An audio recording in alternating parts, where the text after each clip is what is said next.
ইসলাম ছাড়া অন্য ধর্মের পরিবারে জন্মগ্রহণ করা মানুষের কি হবে? তাদের দোষ কি? তাদের উপর কি আল্লাহর কোনো দয়া নেই? আপনাকে ধন্যবাদ।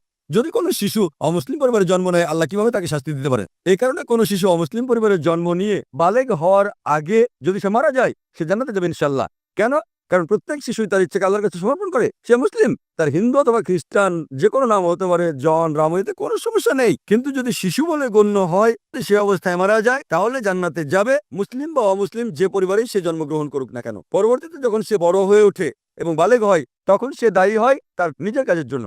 যখন কেউ প্রাপ্তবয়স্ক হয়, তখন তার দায়িত্ব হচ্ছে সত্য অন্বেষণ করা। কোরআনে আল্লাহ বলেন সূরা ফুসিলাত অধ্যায় নম্বর 41 আয়াত নম্বর 53, আমি তোমাদেরকে আমার নিদর্শনাবলী দেখাবো দূর দিগন্তে আর তাদের নিজেদের মধ্যেও, যতক্ষণ না তাদের কাছে স্পষ্ট হয় এটাই সত্য।